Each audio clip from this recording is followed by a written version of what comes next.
कैसे हैं आप लोग। वेलकम है आपका फिजिक्स के एक नया चैप्टर विच 11th का एक chapter wave in physics for competition में।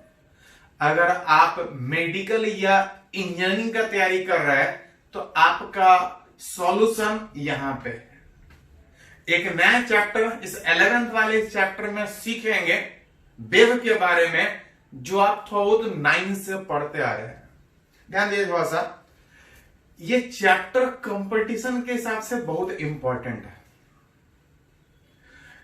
थोड़ा समझना मुश्किल है क्योंकि याद कीजिए वेव हवा में प्रोपागेट करता है, एयर में प्रोपागेट करता है, दिखता नहीं है। जैसे हम बोलते हैं, हम बोल रहे हैं, आपके कान तक आवाज जा रहा है, ये भी एक तरह का वेव है। दिख नहीं रहा है, नहीं दिखने के कारण लोग को समझने में मुश्किल होता है, लेकिन इससे आसान कोई चैप्टर भी नहीं है। अगर आप इसको समझने का अगर कोशिश करें, एक बार ये वेव आपको दिखने लगे, दिखता नहीं है, लेकिन आपको अगर विजुअलाइज आपके दिमाग में हो कि वेव जाता कैसा है, एक जगह से दूसरी जगह कैसे प्रोपेगेट करता है, अगर ये समझ में आना स्टार्ट हो जाए तो ये चैप्टर आपके लिए बहुत आसान हो जाएगा। थोड़ा समझना मुश्किल है क्योंकि दिखता नहीं है, लेकिन हम दिखाने का आपको कोशिश करेंगे और जरूर दिखेगा। और एक बार आपको अगर दिख गया तो किसी भी कंपटीशन में आप जरूर क्वेश्चन बना के आएंगे। चलिए एक नया चैप्टर हम लोग बात करते हैं। याद कीजिए 9 से पढ़ते आ रहे हैं वेव। क्या था वेव, याद है आपको? तो वेव को अगर डिफाइन करें तो बोल सकते हैं वेव मतलब एक तरह का डिस्टरबेंस, एक तरह का वाइब्रेशन। हम बोल रहे हैं, हवा में कुछ एनर्जी दे रहे हैं, अब उस एनर्जी के कारण हवा वाइब्रेट कर रहा है, एयर वाइब्रेट कर रहा है। अब उस वाइब्रेशन के कारण, उस ऑक्सीलेशन के कारण, इस एयर के ऑक्सीलेशन के कारण एनर्जी जो हम हवा में दे रहे हैं वो आपके कान तक पहुंच रहा है। हमारा एनर्जी एयर में हम ट्रांसफर किए, ये एनर्जी आपके कान में ट्रांसफर कर रहा है, जिसके कारण आप मेरा बात सुन पा रहे हैं। किस तरह से, कौन से प्रोसेस के थ्रू जाएगा, उससे बात करेंगे। पहले थोड़ा डिफिनेशन का बात करें। वेव मतलब एक तरह का वाइब्रेशन, एक तरह का डिस्टरबेंस या वाइब्रेशन विच प्रोपेगेट। ये जो डिस्टरबेंस है, ये जो वाइब्रेशन है, वो एक जगह से दूसरे जगह एनर्जी ट्रांसफर करेगा। हम जो बोल रहे हैं आपके कान तक पहुंचाएगा, वेव आपके कान तक एनर्जी पहुंचाएगा, एनर्जी ट्रांसफर करेगा, एनर्जी प्रोपेगेट करेगा। और साथ साथ एक और टर्म, ये मोमेंटम भी ट्रांसफर करता है। हम बोल रहे हैं, आपके कान तक मोमेंटम ट्रांसफर करेगा, आपके कान से जब ये टकराएगा तो उसका मोमेंटम चेंज करेगा। पहले ये जा रहा था, आपके कान से टकराने के बाद ये रुकने का कोशिश करेगा, मोमेंटम ट्रांसफर का बात होगा, मोमेंटम चेंज का बात होगा, फोर्स लगाने का भी बात होगा। बोल सकते हैं वेव एनर्जी तो ट्रांसफर कर ही रहा है, एक जगह से एनर्जी दूसरी जगह तो लेके जा ही रहा है। ये मोमेंटम भी ट्रांसफर करेगा, मोमेंटम भी चेंज का बात होगा, विच फोर्स लगाने का भी बात होगा। याद कीजिए, आप अगर रूम पैक करके अगर जोर से साउंड बजाते हैं तो आपकी खिड़की का जो शीशा है वो आवाज करता है। उतना छोड़ दीजिए, साउंड बॉक्स जो आप देखते होंगे, जब तेज साउंड बजाते होंगे वहां पे हाथ रखिए तो वो वाइब्रेट करता हुआ नजर आएगा। वाइब्रेट करता हुआ नजर आएगा मतलब आपको साथ हाथ पे, हथेली पे, पाम पे वो फोर्स लगाता हुआ नजर आएगा। मतलब आप बोल सकते हैं कि वेव एनर्जी भी ट्रांसफर करता है। एक जगह से दूसरे जगह जाने में अगर उसका मोमेंटम चेंज होगा तो सरफेस पे फोर्स भी लगाएगा। मतलब अगर डिफिनेशन का बात करें तो एक तरह का डिस्टरबेंस, एक तरह का वाइब्रेशन जो एनर्जी तो ट्रांसफर करेगा ही करेगा, मोमेंटम भी ट्रांसफर करेगा, एक और पॉइंट ध्यान दीजिएगा, विदाउट ट्रांसपोर्टेशन ऑफ मैटर, बिना मैटर के एक जगह से दूसरे जगह गए, जैसे हम बोल रहे मतलब हवा में एनर्जी दे रहे हैं। कौन से हवा में? आपके कान के बगल वाले एयर में तो नहीं, हम अपने माउथ के बगल में जो एयर है उसमें एनर्जी दे रहे हैं। जो एनर्जी दे रहे हैं आपके कान तक पहुंच रहा है क्या? हमारे मुंह के जो बगल वाला एयर है क्या आपके कान तक पहुंच रहा है? तो नहीं, ये एयर यही है, लेकिन एनर्जी आपके कान तक पहुंच रहा है। ये एयर यही है, मोमेंटम आपके कान तक पहुंच रहा है। देखिए, बिना मैटर जहां है वहीं रहेगा, एयर जहां है वहीं रहेगा। बस उस एयर के वाइब्रेशन के कारण हम अपने माउथ के बगल वाले एयर में एनर्जी दे रहे हैं। ये वाला एयर वाइब्रेट कर रहा है, ये अपने अगले वाले मॉलिक्यूल को वाइब्रेशन में एनर्जी ट्रांसफर करेगा। अगला वाला मॉलिक्यूल वाइब्रेशन में अपने अगले वाले मॉलिक्यूल को ट्रांसफर करेगा। इस तरह से एनर्जी आपके कान तक पहुंच पाएगा। मैटर जहां है वहीं है, उस मैटर के, उस मॉलिक्यूल के वाइब्रेशन के कारण एनर्जी जहां है एक जगह से दूसरी जगह प्रोपेगेट करेगा। वेव एक तरह का डिस्टरबेंस, एक तरह का वाइब्रेशन, जो एक जगह से दूसरे जगह एनर्जी तो ट्रांसफर करेगा ही करेगा, साथ में मोमेंटम भी ट्रांसफर करेगा बिना मैटर के ट्रांसपोर्टेशन। मैटर जहां है वहीं है, उस खाली वाइब्रेशन के कारण एनर्जी एक जगह से दूसरे जगह जा रहा है। That is definition wave. ये तो बात थोड़ा सा समझ में आया कि वेव होता क्या है। वेव को और अच्छी तरह से समझने के लिए इसको थोड़ा देखने के, दिखता नहीं है लेकिन हमको देखना पड़ेगा। और जिस दिन वेव दिखना स्टार्ट हो जाए, अब समझिए कि आपको वेव समझ में आ रहा है। दिखता नहीं है लेकिन आपको जिस समय दिखना स्टार्ट हो जाए, विजुअलाइज होना स्टार्ट हो जाए, समझिए कि आपका वेव क्लियर है। समझने के लिए कुछ कैटेगराइजेशन करेंगे वेव का। एक तरह से नहीं, वेव को अलग अलग तरीके से कैटेगराइज किया जाता है। हम लोग वेव को थोड़ा और समझने के लिए एक करके सारा कैटेगराइजेशन समझने का कोशिश करेंगे। जहां पे सबसे पहले अगर बात करें वेव के कैटेगराइजेशन में, तो वेव को 3 तरीके से कैटेगराइज किया जाता है। 1 डायमेंशन, 2 डायमेंशन, 3 डायमेंशन। 1 डायमेंशन का मतलब होता है, व्हाट इज वेव?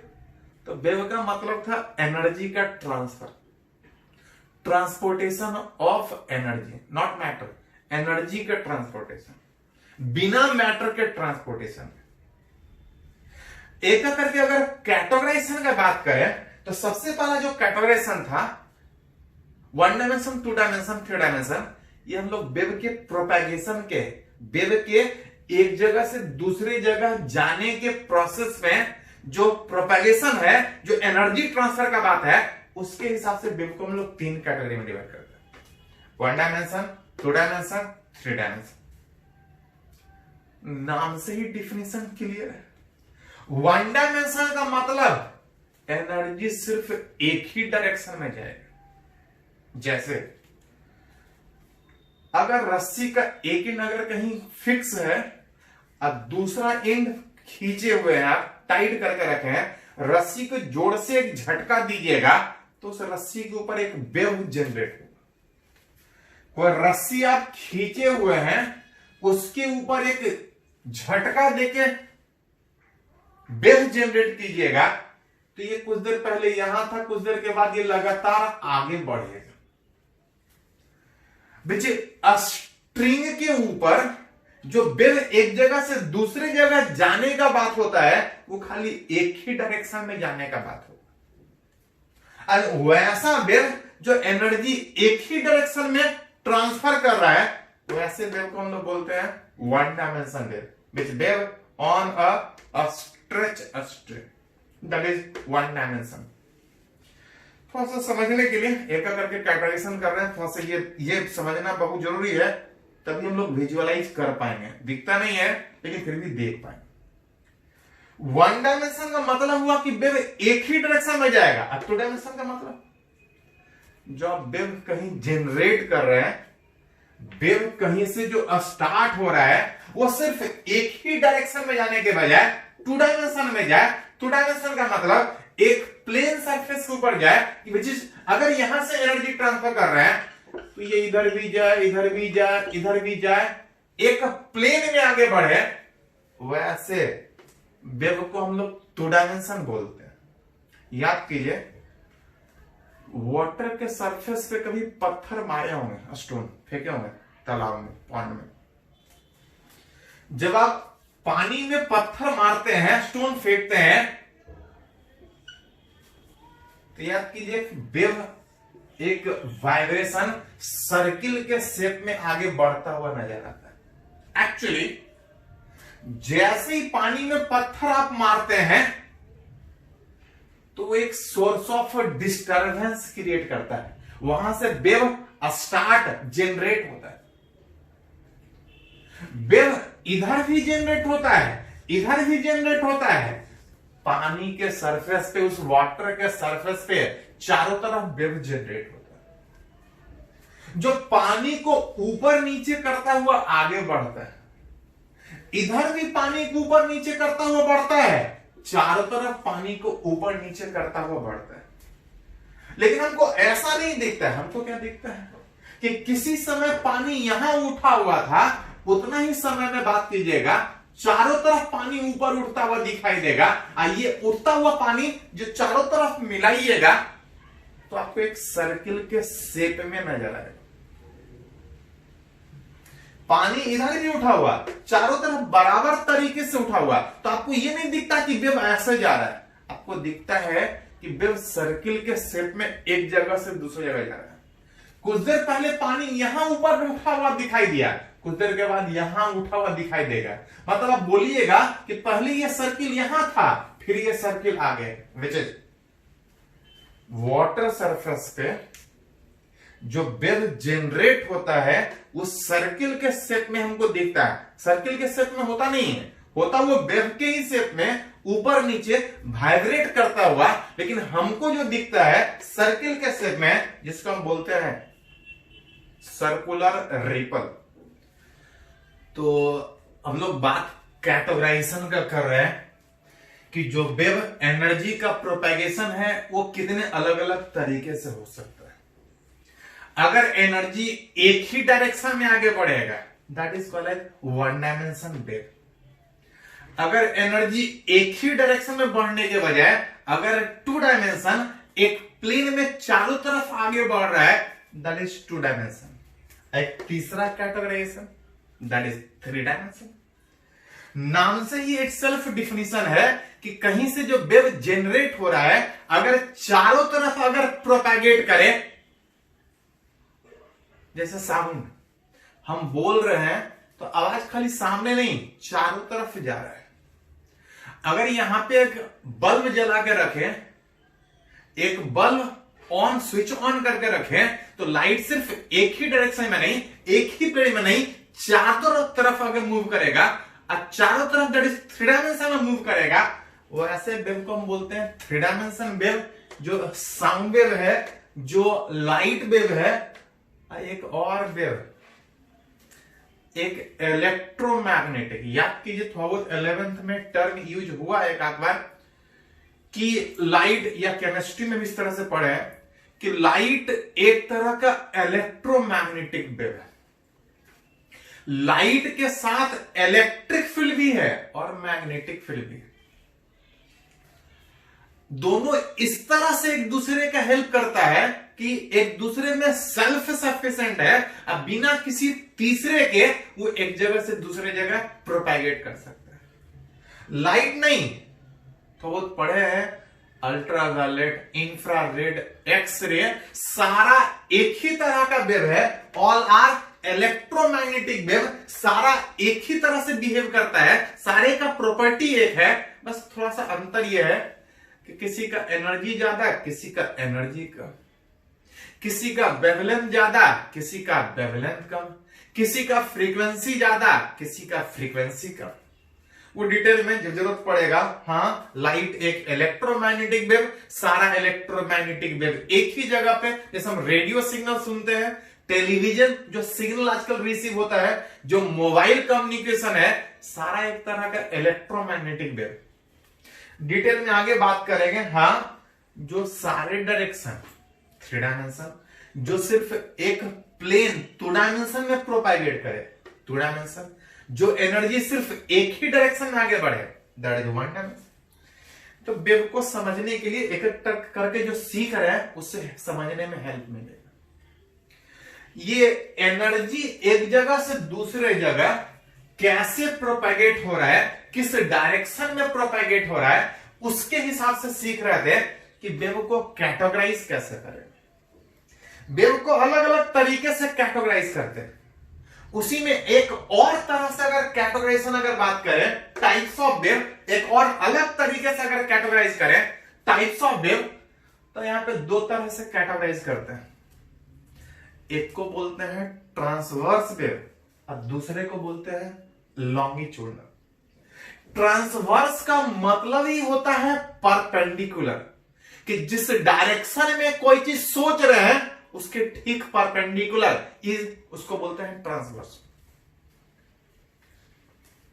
बात था कि प्रोपैगेशन जो एनर्जी का हो रहा है उसी को हम वेव बोल रहे थे। प्रोपैगेशन मतलब जो एनर्जी का प्रोपैगेशन था वो किसके कारण? मॉलिक्यूल के, पार्टिकल के वाइब्रेशन के कारण। ध्यान दीजिए थोड़ा सा, वेव का प्रोपैगेशन का मतलब होता है एनर्जी का ट्रांसफर। जिस डायरेक्शन में एनर्जी आगे बढ़े उसी को बोलते हैं वेव के प्रोपैगेशन का डायरेक्शन। वेव आगे जा रहा है इसका मतलब होता है एनर्जी आगे जा रहा है। कहीं किसी वेव के प्रोपैगेशन में जिस डायरेक्शन में एनर्जी जा रहा है वो वेव का प्रोपैगेशन कहलाएगा। कुछ एनर्जी स्पीड से जा रहा होगा, दैट इज, उसको बोलते हैं वेलोसिटी ऑफ वेव। जिस स्पीड से एनर्जी आगे जाएगा, और उस एनर्जी के प्रोपैगेशन में मीडियम क्या हो रहा था, पार्टिकल क्या हो रहा था, तो वाइब्रेशन के कारण एनर्जी जा रहा था। और जिस डायरेक्शन में एनर्जी जा रहा है, अगर उस मीडियम का पार्टिकल जिसके वाइब्रेशन के कारण एनर्जी एक जगह से दूसरे जगह जाए, जिधर एनर्जी जा रहा है अगर उस मीडियम का पार्टिकल अगर उसके ठीक परपेंडिकुलर में वाइब्रेट करे, तो उस वेव को हम बोलते हैं ट्रांसवर्स वेव। जैसे रस्सी के ऊपर जब आप वेव जनरेट करते हैं तो क्या होता है, रस्सी इस तरह से आप फिक्स रखते हैं और जब झटका देते हैं तो रस्सी ऊपर नीचे करते हुए एनर्जी एक जगह से दूसरे जगह ट्रांसफर करता है। एनर्जी आगे जा रहा है, दैट इज वेव का प्रोपेगेशन। लेकिन जो रस्सी है वो ऊपर नीचे वाइब्रेट, रस्सी आगे नहीं जाता है, रस्सी ऊपर नीचे करता है। रस्सी ऊपर नीचे वाइब्रेट करेगा, एनर्जी आगे जाएगा। जिधर एनर्जी आगे गया दैट इज वेलोसिटी उस वेव का, उस डायरेक्शन में बोलेंगे। अब मीडियम उसके ठीक परपेंडिकुलर में वाइब्रेट कर रहा है, पार्टिकल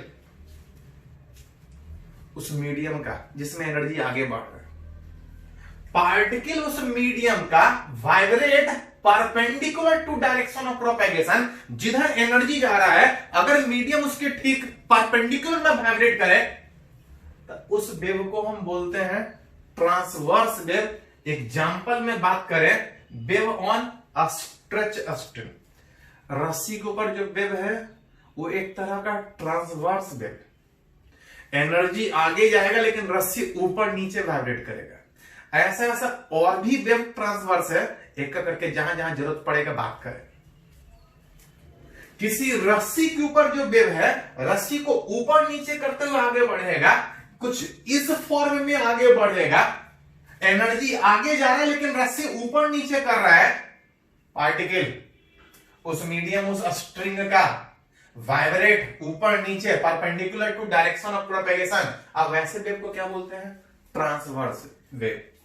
ये ऊपर नीचे करते हुए जा रहा है, इसको बोलते हैं कि ये क्रेस्ट क्रेस्ट ऊपर, ट्रफ मतलब नीचे, ये ऊपर नीचे करता हुआ क्रेस्ट और ट्रफ के फॉर्म में it propagate as crest maximum and trough नीचे मिनिमम, ऊपर नीचे करते हुए एक जगह से आगे जाएगा। ये यही वाइब्रेट करेगा लेकिन एनर्जी आगे जाएगा। एनर्जी जिधर जा रहा है पार्टिकल ठीक परपेंडिकुलर में, वैसे वेव को हम बोलते हैं ट्रांसवर्स वेव। उसी में कि जहां कहीं भी एनर्जी ट्रांसफर हो रहा है, जिधर एनर्जी प्रोपेगेट हो रहा है, एनर्जी प्रोपेगेशन मतलब, तो एनर्जी प्रोपेगेशन का मतलब होता है एनर्जी ट्रांसफर, वही कहलाता है वेव का प्रोपेगेशन। कि अगर एनर्जी इधर ट्रांसफर हो रहा है और एनर्जी ट्रांसफर में उस मीडियम का जो मॉलिक्यूल है, मॉलिक्यूल एक जगह से दूसरी जगह नहीं जाता है, मॉलिक्यूल वाइब्रेट करेगा। उस मीडियम का जो मॉलिक्यूल जहां से एनर्जी जा रहा है, इस मॉलिक्यूल के वाइब्रेशन के कारण अगर ऊपर नीचे वेव के प्रोपेगेशन के परपेंडिकुलर उसको ट्रांसवर्स वेव, वो पार्टिकल ऊपर नीचे वाइब्रेट करने के बजाय अगर उसी मीडियम में उसी डायरेक्शन में अगर वाइब्रेट करे, तो वैसे वेव को हम बोलते हैं longitudinal wave.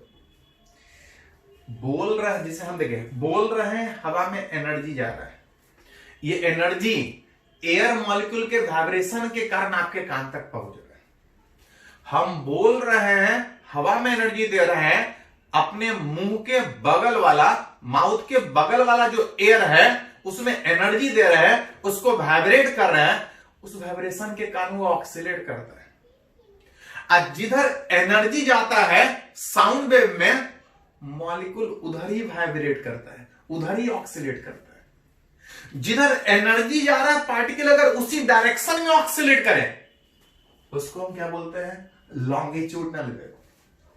Which is particle उस मीडियम का vibrate, oxalate in direction of wave propagation. जिधर एनर्जी जा रहा है उस मीडियम का पार्टिकल अगर उसी डायरेक्शन में आगे पीछे करते हुए एनर्जी ट्रांसफर करे, वैसे वेव को क्या बोलते हैं, लॉन्गिट्यूडनल वेव।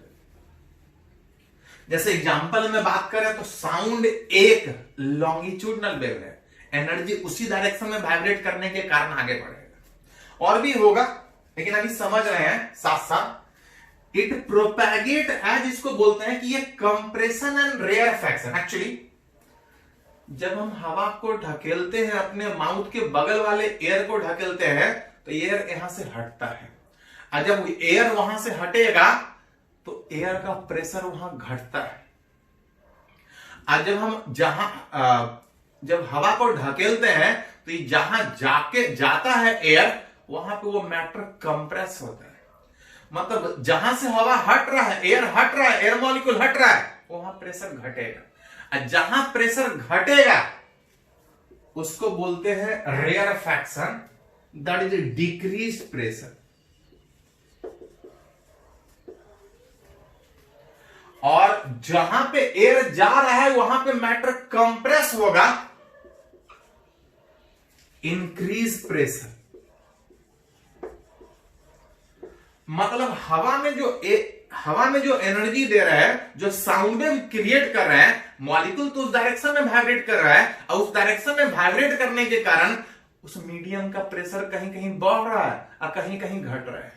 तो बोला जाता है कि जो लॉन्गिट्यूडनल वेव है उसके वाइब्रेशन के कारण कहीं प्रेशर बढ़ेगा, वहां पे कंप्रेशन होगा, कहीं प्रेशर घटेगा, उसको बोलते हैं कि वहां रेयरफैक्शन हो रहा है। और जो लॉन्गिट्यूडनल वेव है, it propagate as compression, that is increase pressure, and rarefaction, that is decrease pressure.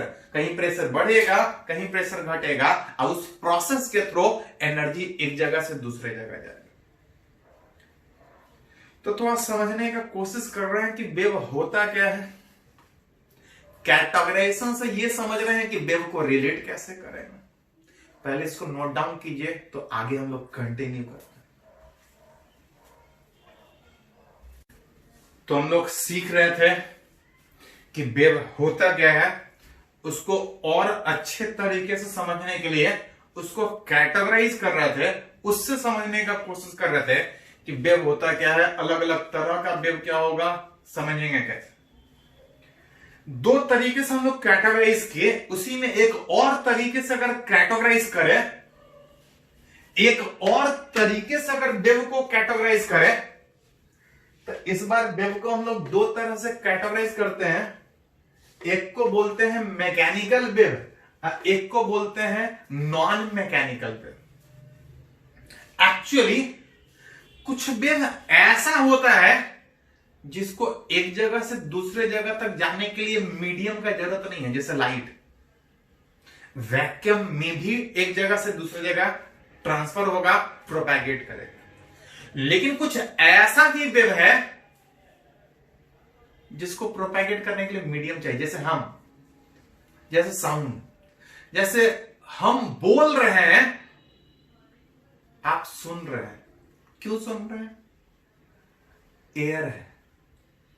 अगर एयर के वजह अगर यहां पे वैक्यूम होता तो हम बोलते रहते और आपके पास एनर्जी नहीं पहुंच पाता, क्योंकि एनर्जी क्यों पहुंच रहा है? एयर मॉलिक्यूल के वाइब्रेशन के कारण। अगर एयर मॉलिक्यूल नहीं होता तो एनर्जी ट्रांसफर नहीं होता।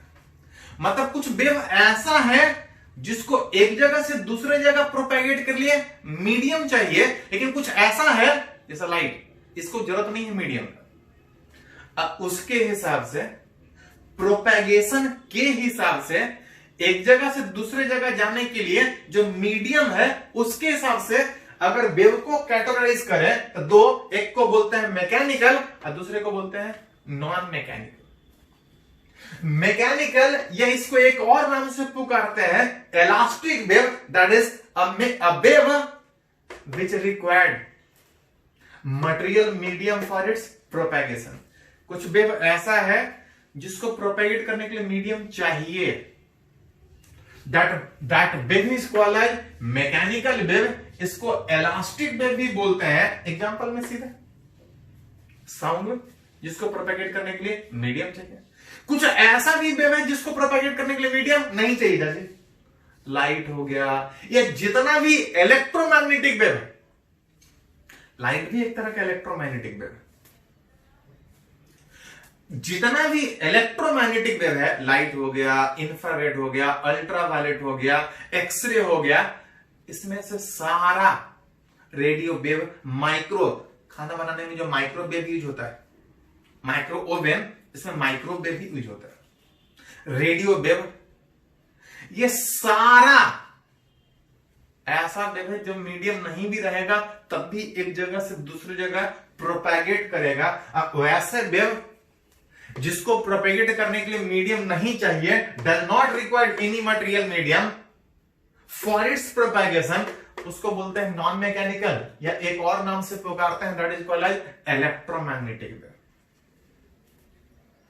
ये तो हुआ कि मटेरियल जो मीडियम को वेव जिसको प्रोपेगेट करने के लिए मीडियम चाहिए या नहीं चाहिए, उसके हिसाब से कैटेगराइजेशन।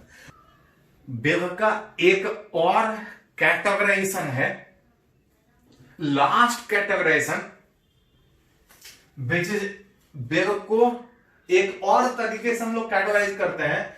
एक को बोलते हैं ट्रैवलिंग, ट्रांसवर्स नहीं, इसको प्रोग्रेसिव वेव बोलते हैं। प्रोग्रेसिव वेव या ट्रैवलिंग वेव, और एक दूसरा है, इसको बोलते हैं स्टेशनरी वेव। एक्चुअली कुछ ऐसा वेव है जो लगातार एनर्जी एक जगह से दूसरे जगह प्रोपेगेट करता है, लेकिन कुछ ऐसा भी वेव है जो एनर्जी प्रोपेगेट ही नहीं करता है। एनर्जी उसमें होता है, वेव है उसमें एनर्जी होता है, लेकिन एक जगह से दूसरे जगह प्रोपेगेट ही नहीं करता। आज वैसा वेव जो एनर्जी एक जगह से दूसरी जगह ट्रांसफर नहीं करेगा, एनर्जी होगा, ऐसा नहीं कि एनर्जी नहीं होगा, वाइब्रेशन होगा, लेकिन एनर्जी एक जगह से दूसरे जगह ट्रांसफर नहीं करेगा, इसको बोलते हैं stationary wave, does not propagate energy. और वही जो वेव लगातार एनर्जी प्रोपेगेट करेगा उसको बोलते हैं ट्रैवलिंग वेव, या उसको बोलते हैं progressive wave, propagate energy, that is progressive wave. इसको डिटेल में समझने के लिए कि दोनों में अंतर क्या है अभी पॉसिबल नहीं है, जस्ट एक नाम रिप्रेजेंटेशन हम लोग सीखे हैं। ये तो अभी हम लोग बात कर लेंगे, ये तो थोड़ा समझ में आ रहा होगा कि जो लगातार एनर्जी ट्रांसफर करे, वेव का मतलब ही एनर्जी ट्रांसफर होता है। लेकिन उसी में से कुछ वेव ऐसा भी है, कुछ ऐसे कंडीशन का वेव जिसमें एनर्जी तो होता है लेकिन ट्रांसफर एनर्जी नहीं करेगा, उसको स्टेशनरी वेव बोलते हैं। ये अभी समझाना थोड़ा मुश्किल है, कैटेगराइजेशन कर लिए हैं, वो आगे जब पढ़ेंगे तो समझ में आएगा। हाँ, स्टार्ट हम लोग को इसी से करना है। बीच स्टार्ट जो हम लोग को करना है वो ट्रैवलिंग वेव से, प्रोग्रेसिव वेव से।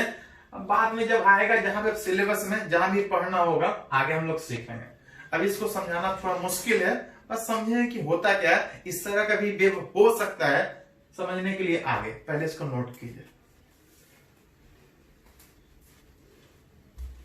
तो अभी तक हम लोग सीखे कि वेव होता क्या है, उसको समझने के लिए, डिटेल में समझने के लिए हम लोग उसका कैटेगराइजेशन सीखे। लास्ट कैटेगराइजेशन अगर याद कीजिए तो वेव को दो कैटेगरी में डिवाइड कर रहे थे। एक को बोल रहे थे स्टेशनरी वेव, एक को बोल रहे थे ट्रैवलिंग वेव। स्टेशनरी वेव थोड़ा आगे पढ़ना है, वो उसी जगह पे समझ में आएगा। स्टार्ट करेंगे ट्रैवलिंग वेव से। Travelling wave which is wave जो लगातार एनर्जी ट्रांसफर करे। एनर्जी कैसे ट्रांसफर करेगा? वाइब्रेट करके, ऊपर नीचे करके। एट एनी मोमेंट अगर वेव ऐसा शेप में है, ऊपर नीचे कर रहा था, ऐसा शेप में है, कुछ देर के बाद ऐसा शेप में नहीं, कुछ देर के बाद ये आगे बढ़ेगा। लगातार आगे बढ़ने में कुछ देर के बाद ये यहां से ऐसा आएगा और शेप कुछ ऐसा चेंज करेगा। कुछ देर के बाद अगर बात कीजिएगा तो वेव यही नहीं, वेव लगातार एनर्जी ट्रांसफर में कुछ इस तरह से आगे बढ़ेगा, कुछ इस तरह से आगे बढ़ेगा। जहां पे वेव जिस डायरेक्शन में आगे बढ़ेगा उसको हम लोग वेव के प्रोपेगेशन का डायरेक्शन बोलते हैं, which is direction of energy propagation, कि कौन से डायरेक्शन में एनर्जी जा रहा है। कुछ स्पीड से एनर्जी जा रहा होगा, उसी को बोलते हैं वेव के प्रोपेगेशन स्पीड। कुछ स्पीड से जा रहा है, एनर्जी आगे जा रहा है, लेकिन पार्टिकल, तो पार्टिकल आगे नहीं जा रहा होगा, पार्टिकल वहीं पे वाइब्रेट करेगा, पार्टिकल वहीं पे ऊपर नीचे करेगा। कुछ देर पहले यहां था, कुछ देर के बाद यहां होगा, कुछ देर के बाद यहां होगा, कुछ देर के बाद यहां होगा, कुछ देर के बाद यहां होगा। पार्टिकल वहीं पे ऊपर नीचे करेगा और एनर्जी लगातार आगे बढ़ रहा हो। विच आप बोल सकते हैं कि जो वेव एनर्जी ट्रांसफर करे, लगातार ट्रांसफर करे, वो ट्रैवलिंग वेव। ट्रैवलिंग वेव में पार्टिकल उसी जगह पर रहेगा लेकिन अलग अलग समय पे, मतलब टाइम पे वो डिपेंड करेगा कि किस समय सोच रहे हैं। कुछ देर पहले यहां था, कुछ देर के बाद यहां होगा, कुछ देर के बाद यहां होगा, वहीं पे ऊपर नीचे करेगा।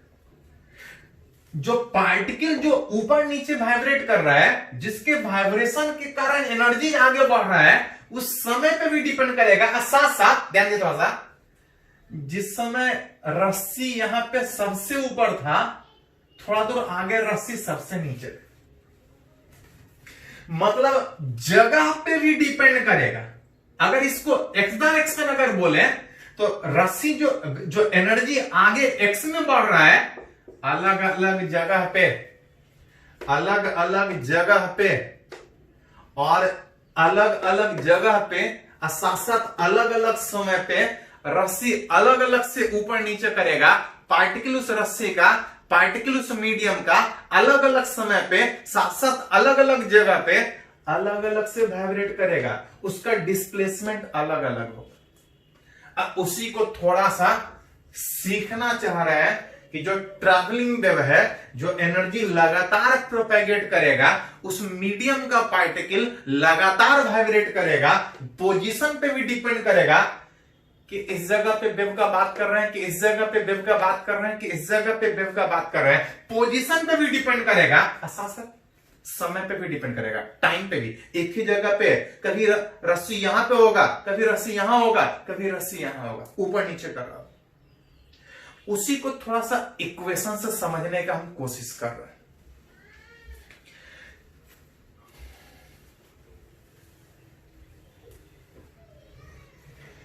हम लोग बात कर रहे हैं कि जो वेव लगातार एनर्जी ट्रांसफर करेगा, उस ट्रैवलिंग वेव को इक्वेशन में कैसे रिप्रेजेंट,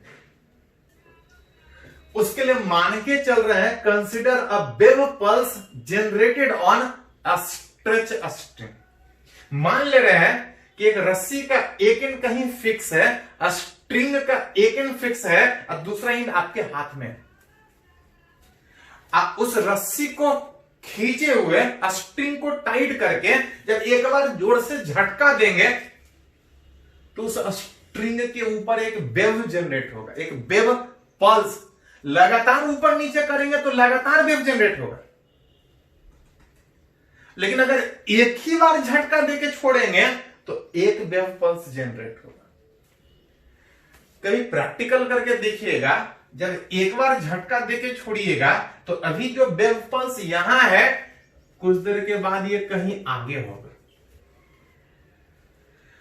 रस्सी ऊपर नीचे है, अगर उस डायरेक्शन को y माने और जिधर वेव आगे जा रहा है अगर उसको x डायरेक्शन माने, तो जिस डायरेक्शन में वेव आगे जा रहा है वो वेव के प्रोपेगेशन का डायरेक्शन होगा, जो बता रहा होगा कि इतने स्पीड से एनर्जी ट्रांसफर कर रहा है। किसी पर्टिकुलर मोमेंट में अगर यहां है तो कुछ देर पहले बिल्कुल सेम शेप में होगा, कितना देर के बाद, तो आप देख सकते हैं कि अगर एट एनी टाइम अगर यहां पे था तो यहां से यहां तक वेव को जाने में कितना समय लगेगा। तो मान ले रहे हैं कि अगर ये डिस्टेंस अगर x है, x एक्सिस के लंब, x दूर वेव अगर आगे बढ़ता है, एट एनी मोमेंट अगर एट एनी टाइम अगर ऐसा शेप में था तो यहां से यहां तक वेव को जाने में कितना समय लगेगा। तो देख सकते हैं कि अगर x डिस्टेंस अगर वेव v स्पीड से जा रहा है तो कितना समय लगेगा आगे बढ़ने में, x/। मतलब आप बोल सकते हैं कि ये वेव जो लगातार एनर्जी ट्रांसफर कर रहा है एट एनी मोमेंट, जो यहां पे है, कुछ देर पहले फिर कुछ देर पहले बिल्कुल सेम शेप में रहेगा। कितना देर पहले, इतना देर पहले उसी शेप में रहेगा। दैट इज हम बोल सकते हैं कि इस स्ट्रिंग के ऊपर जो लगातार वेव प्रोपैगेट कर रहा है, जो ट्रैवलिंग वेव है, एट एनी जगह पे जो स्ट्रिंग ऊपर नीचे करेगा, एट एनी मोमेंट स्ट्रिंग का जो डिस्प्लेसमेंट होगा वो x पे भी डिपेंड करेगा और t पे भी डिपेंड करेगा। x पे डिपेंड करने का मतलब अलग अलग जगह रस्सी अलग अलग पोजीशन में, कहीं ज्यादा ऊपर होगा, कहीं कम ऊपर होगा। अलग अलग जगह पे जो रस्सी ऊपर नीचे कर रहा है उसका जो डिस्प्लेसमेंट है, स्ट्रिंग के पार्टिकल का जो डिस्प्लेसमेंट है वो पोजीशन पे डिपेंड करेगा अलग अलग जगह पे, और साथ साथ टाइम पे भी डिपेंड करेगा। और एट एनी मोमेंट जो इस शेप में था, कुछ देर पहले बिल्कुल उसी शेप में होगा।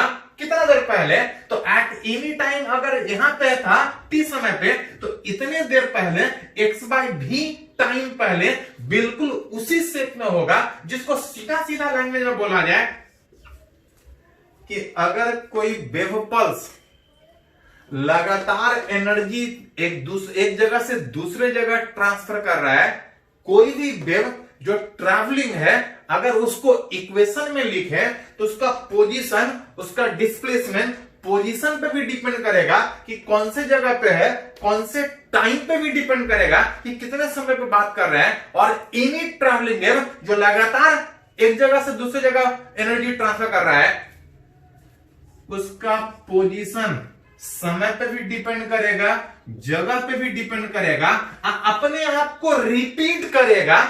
एट एनी मोमेंट अगर यहां पे था, कुछ देर पहले बिल्कुल सेम स्टेप में होगा, कितना देर पहले, एट एनी मोमेंट यहां पे था तो इतना देर पहले बिल्कुल सेम स्टेप में। मतलब बोल सकते हैं कि कोई भी ट्रैवलिंग वेव अपने आप को रिपीट करेगा, विच एक फंक्शन होगा, डिपेंड करेगा, एक फंक्शन होगा, किस पे डिपेंड करेगा, तो t minus x by v पे, कि एट एनी मोमेंट यहां पे है, बिल्कुल उसी स्टेप में होगा इतना समय पर।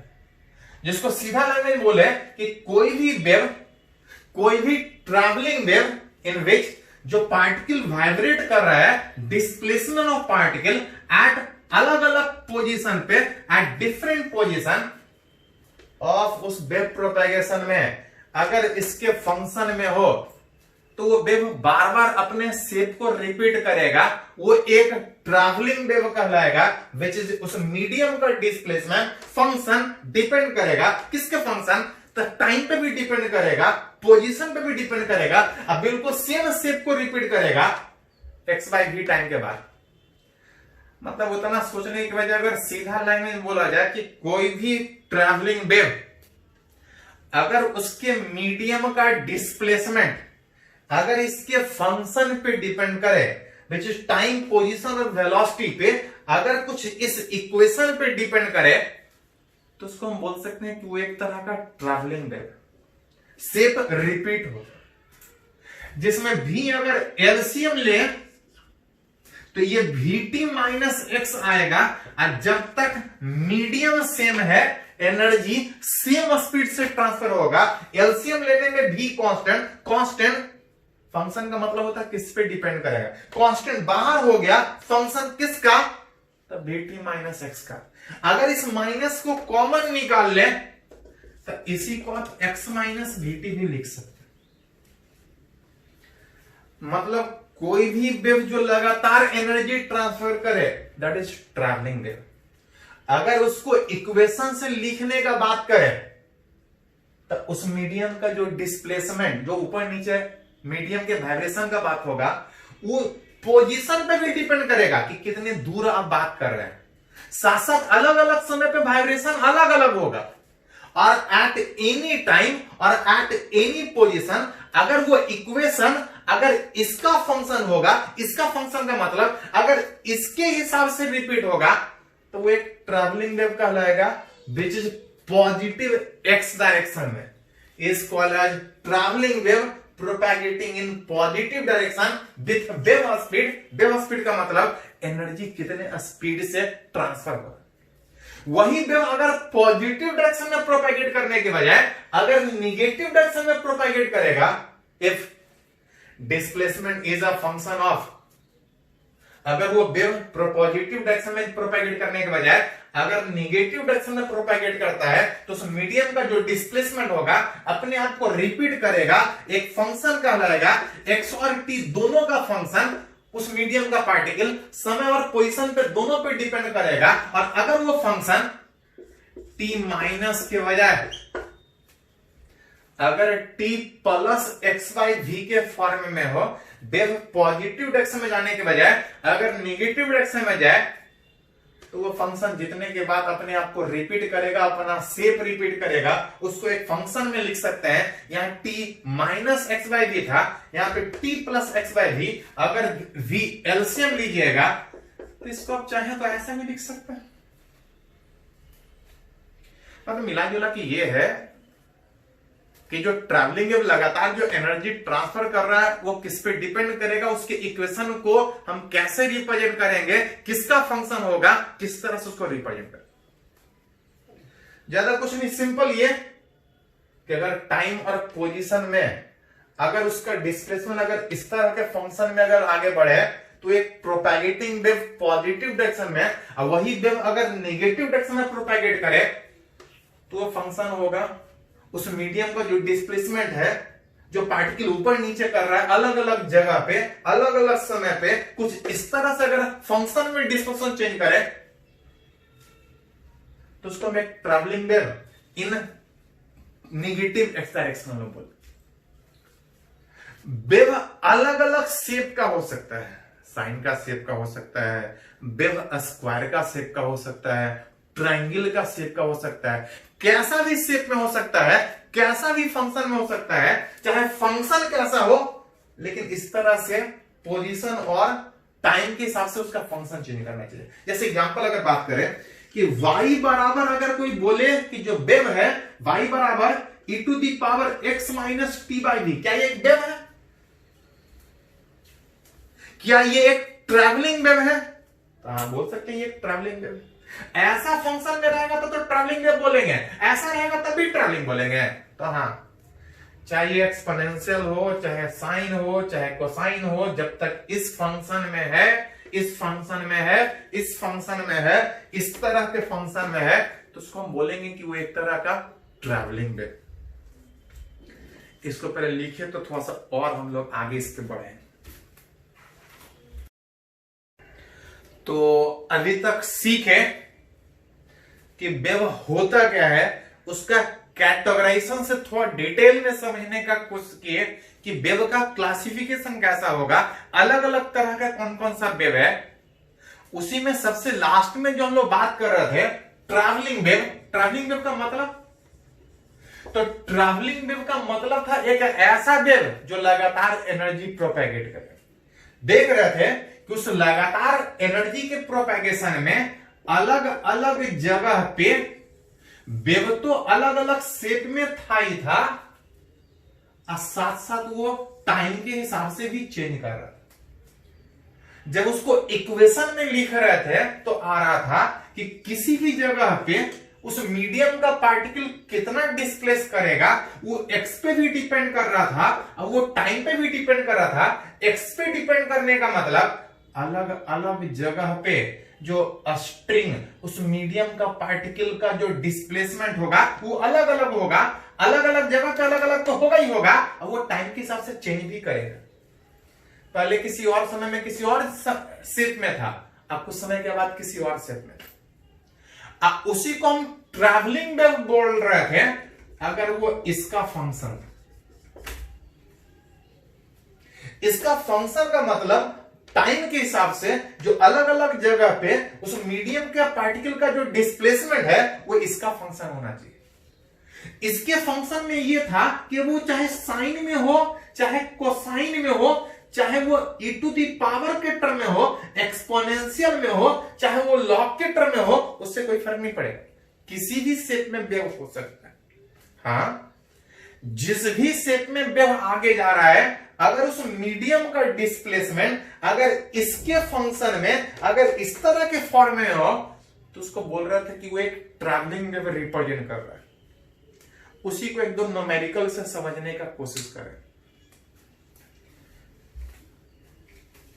जैसे एक एग्जांपल है, ये जेई मेन में पूछा हुआ है, ये वाला देखिए क्या बोल रहा है कि किसी स्ट्रिंग के ऊपर जो वेव जनरेट कर रहे हैं, उस स्ट्रिंग का जो डिस्प्लेसमेंट है, किसी स्ट्रिंग पे वेव जो जनरेट कर रहे हैं, अलग अलग जगह पे अलग अलग समय पे जो रस्सी ऊपर नीचे करेगा, उस मीडियम का जो डिस्प्लेसमेंट है, उस रस्सी के पार्टिकल का जो डिस्प्लेसमेंट है, बोल रहा है इक्वेशन के हिसाब से ऐसा चेंज कर रहा है, एक्सपोनेंशियल फॉर्म में दिया है, e⁻ फॉर्म में दिया। अब पूछा जा रहा है कि बताना है कि ये ट्रैवलिंग वेव है कि नहीं।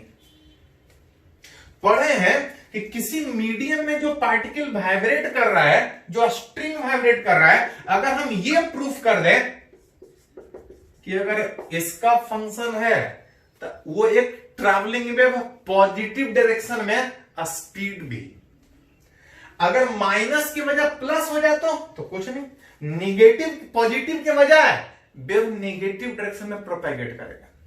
इसका फंक्शन होगा तब तो कहलाएगा ही कहलाएगा। इसी को जब एलसीएम ले रहे थे तो ऐसा भी था, तब भी वो एक ट्रैवलिंग वेव कहला रहा था। मतलब दिया चाहे जिस फॉर्म में हो, अगर हम उसको इसके फंक्शन में दिखा दें तो हम बोल सकते हैं कि वो एक ट्रैवलिंग वेव है। दिया क्या है तो देखिए थोड़ा सा, e to the power minus a x square plus b t square 2√b x into t दिया। ये अगर गौर से देखा जाए तो देखो थोड़ा सा, इसको रूट ए एक्स का होल स्क्वायर लिख सकते हैं क्या पहले वाले को? तो लिख सकते हैं। इसको रूट बीटी का होल स्क्वायर लिख सकते हो क्या? बीटी स्क्वायर को रूट बीटी का लिख सकते हो। अगर गौर से देखो तो A square plus B square plus ये 2 ए इंटू बी के फॉर्म में नहीं दिख रहा है क्या? ए इंटू बी के फॉर्म में, मतलब ये A square plus B square plus 2ab के फॉर्म में दिख रहा है। जिसको हटा के लिखना चाहे तो a प्लस बी का होल स्क्वायर लिख सकता है। दिया इतना डिटेल में, लेकिन एक्चुअली सिंपल में था। इस तरह से लिख सकते हैं। फंक्शन किसका है कोई फर्क नहीं पड़ेगा, बस आपको यह प्रूफ करना है कि t plus minus x by v के फॉर्म में है, तब आप बोल सकते हैं कि वो एक ट्रैवलिंग वेव है। या इसी को आप चाहें तो ऐसा प्रूफ कर सकते हैं। ऐसा या ऐसा प्रूफ करने के लिए या तो t को अकेला करना पड़ेगा या तो x वाले टर्म को अकेला करना पड़ेगा, या तो इस t वाले को अकेला कर लीजिए या तो x वाले को अकेला कर लीजिए, जिसके फॉर्म में जरूरत पड़े। अगर x को अकेला करें, x को अकेला करने का मतलब रूट ए को बाहर निकालना पड़ेगा। बीच इस e टू द पावर में अगर इस रूट ए को बाहर निकाले तो रूट ए नहीं, रूट ए का होल स्क्वायर बाहर निकलेगा। और रूट ए को बाहर निकालेंगे तो x प्लस रूट बी तो था और रूट ए निकाले हैं, यहां था नहीं तो उतना नीचे आएगा। इसको हटा के ऐसा लिख सकते हैं। किसका फंक्शन है उससे कोई फर्क नहीं पड़ता है। अगर x प्लस vt के फंक्शन में, अगर ये x प्लस vt के फंक्शन में नंबर कांस्टेंट से कोई फर्क नहीं पड़ेगा, फंक्शन कैसा है उससे कोई फर्क नहीं पड़ेगा। फंक्शन जिसके टर्म में है, अगर हम ये प्रूफ कर दें कि x प्लस vt के फॉर्म में है, जो कि दिख रहा है कि है इस फॉर्म में, इस फॉर्म में दिख रहा है, मतलब बोल सकते हैं hence it is a travelling wave. कौन से डायरेक्शन में? तो बात ये था कि अगर वेव पॉजिटिव डायरेक्शन में जाएगा तो वो t minus x by v के फंक्शन में या vt माइनस एक्स के फंक्शन में, और अगर वेव निगेटिव डायरेक्शन में जा रहा था तो ये पॉजिटिव था, ठीक उल्टा था। मतलब बोल सकते हैं कि ये ट्रैवलिंग वेव है। It is a travelling wave propagate in negative direction. ये प्लस बता रहा है। अगर माइनस होता तो पॉजिटिव डायरेक्शन में, अब प्लस है तो वेव निगेटिव डायरेक्शन में। Propagate in negative direction with wave speed. कितने स्पीड से? वेव स्पीड का मतलब था कि एनर्जी किस स्पीड से ट्रांसफर हो रहा है। तो ये जो भी था वो बताता था कि एनर्जी किस स्पीड से ट्रांसफर हो रहा है। अगर ऐसा फंक्शन में होता तो x के डिवीजन वाला भी बताता, और अगर ऐसा फंक्शन है तो t के मल्टीपल वाला भी बताएगा। यहां पे t के मल्टीपल वाला जो भी है उसकी वैल्यू कितना है, मतलब बोल सकते हैं कि जो इक्वेशन दिया है वो एक ट्रैवलिंग वेव है प्रोपैगेटिंग इन नेगेटिव डायरेक्शन विथ कितने स्पीड से, तो रूट v बाय ए। ये जेईई मेन में पूछा है, सारा पूछा था कि वेव कैसा है, कौन से डायरेक्शन प्रोपैगेट करेगा और कितने स्पीड से। बिल्कुल सेम तरीके से एक और एग्जांपल बात करेंगे, ये आईआईटी वाले में पूछा है। बोल रहा है कि किसी मूविंग पल्स किसी स्ट्रिंग के ऊपर किसी स्ट्रिंग के ऊपर जो वेव पल्स जनरेट किए हैं, जो वेव पल्स एक जगह से दूसरे जगह जा रहा है, ऊपर नीचे करते हुए ऊपर जा रहा है, उसका डिस्प्लेसमेंट कितना ऊपर कितना नीचे अलग अलग समय पे अलग अलग जगह पे पोजीशन पे एक इक्वेशन के फॉर्म में दिया गिवन। उस स्ट्रिंग के ऊपर वेव जो कि x और t दोनों का फंक्शन कुछ ऐसा फॉर्म में दिख रहा है। वो चाहे एक्सपोनेंशियल में हो या साइन में हो, चाहे लॉग में हो, चाहे कॉस में रहे, उससे कोई फर्क नहीं पड़ेगा। बस इसके फंक्शन में होना चाहिए, इसके टर्म के हिसाब से अपने आप को वेव रिपीट करना चाहिए, तभी वो आगे बढ़ता हुआ कहलाए। क्या ये वेव को उस फॉर्म में बोल सकते हैं? तब कांस्टेंट से कोई फर्क नहीं पड़ेगा। उस फॉर्म में बोलने के लिए भी थोड़ा देर पहले बात किए थे कि या तो t को सिंगल किए या तो x को सिंगल किए। पिछले बार x को सिंगल किए थे, चलिए इस बार t को सिंगल करते हैं। कैसा फॉर्म में है उससे कोई फर्क नहीं पड़ेगा, साइन कोसाइन अलजेब्राइक फंक्शन कैसा है, बस या तो x प्लस vt के फॉर्म में या t के फॉर्म में होना चाहिए। अगर इस बार t को सिंगल करें तो t को सिंगल करने के लिए 5 को निकालना पड़ेगा। अब 5 को निकालने का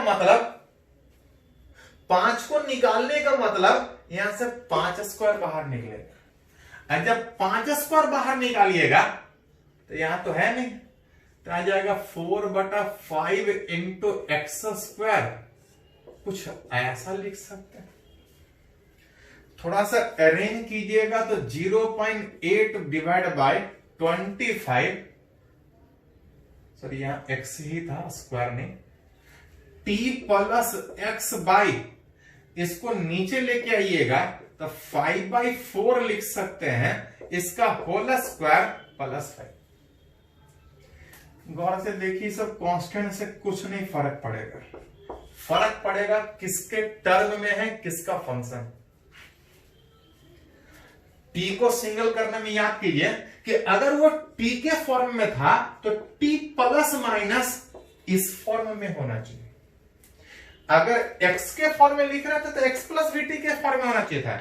अगर t के फॉर्म में लिख रहे हैं तो ये t plus minus x by v के फॉर्म में होना चाहिए। t plus minus x by v के फॉर्म में दिख रहा है क्या? तो t, बाकी सबसे कोई फर्क नहीं पड़ेगा, t plus x by v का होल स्क्वायर, दैट इज इस फॉर्म में दिख रहा है। और अगर वेव इस फॉर्म में दिखेगा मतलब बोल सकते हैं कि हेंस इट इज अ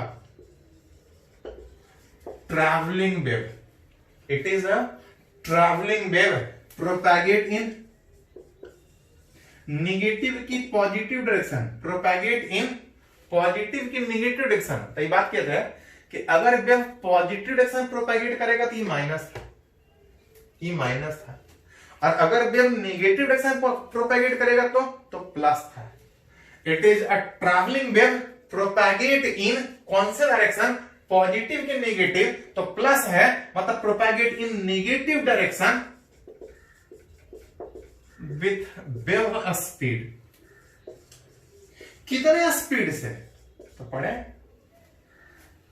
कि अगर ऐसा लिखिएगा तो t का मल्टीपल स्पीड बताएगा, और ऐसा लिखिएगा तो x के डिवीजन में जो होगा वो स्पीड बताएगा। x के डिवीजन में कितना, 5 बाहर निकाले थे तो यहां पे बच रहा, विच इज 1.25 मीटर पर सेकेंड। वेव इतने स्पीड से एक जगह से दूसरे जगह प्रोपैगेट करेगा। तो जैसा पूछा जाए उस हिसाब से थोड़ा सा ध्यान में रख सकते हैं, जिसके टर्म में लिखा जाए उसके टर्म में वेव नेगेटिव डायरेक्शन में विथ इतने स्पीड से प्रोपैगेट करेगा। चलिए फिर इसको कंप्लीट कीजिए थोड़ा सा।